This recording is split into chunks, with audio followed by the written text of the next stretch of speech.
اللہ تبارک و تعالیٰ کے حبیب صلی اللہ تعالی علیہ وآلہ وسلم نے ارشاد فرمایا، اپنے مسلمان بھائیوں کے عیبوں کو تلاش نہ کرو، کہ جو اپنے مسلمان بھائی کے عیب تلاش کرتا ہے تو اللہ اس کے عیب ظاہر فرما دیتا ہے، اور اللہ جس کے عیب ظاہر کرتا ہے وہ ذلیل و خوار ہو جاتا ہے، چاہے وہ اپنے گھر ہی میں کیوں نہ چھپا پڑا ہو۔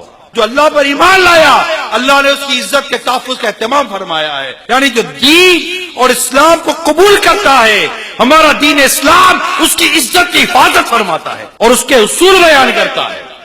ہر ایک کو اجازت نہیں دی جائے گی کہ جس کی مرضی چلے، جس کی عزت اور جس کے اندرونی معاملے میں اور رازداری میں ہاتھ ڈالتا رہے۔ نبی پاک صلی اللہ تعالی علیہ وسلم فرماتے ہیں، بدترین سود یہ ہے جو کسی مسلمان کی آبرو میں دست اندازی کرتا ہے، ہاتھ ڈالتا ہے۔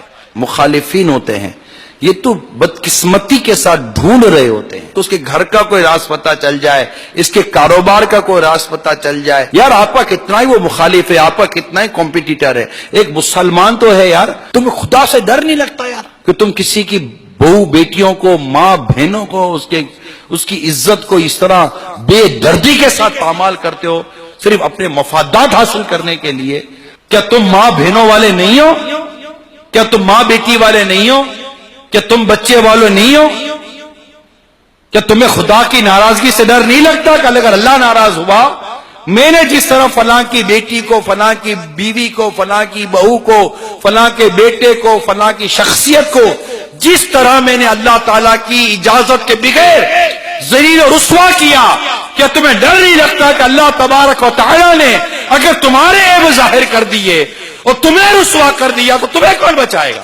پوچھ لو کسی مفتی اسلام سے کہ تمہیں اس بات کی شریعت نے اجازت دی ہے یا نہیں دی ہے،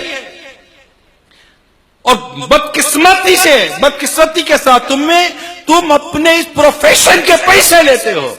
شرم آنی چاہیے، شرم۔ چلو بھر پانی میں، جو کہتے ہیں نا محاورہ، چلو بھر پانی میں شرم کے ہمارے آدمی ڈوب مرے۔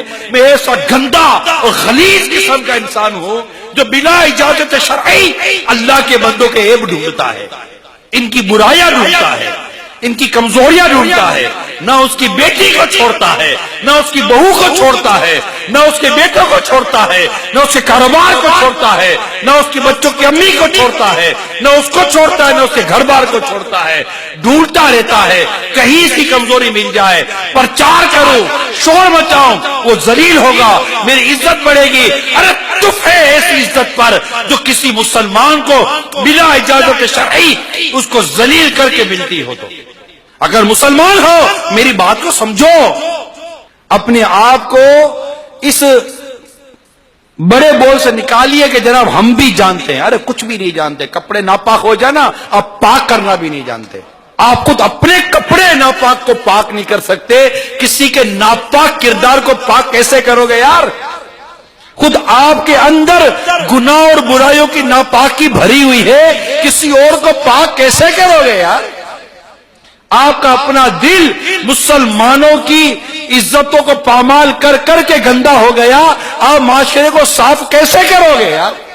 نہ جو کر سکے خیر خواہی خود اپنی، کسی دوسرے کا بھلا کیا کریں گے؟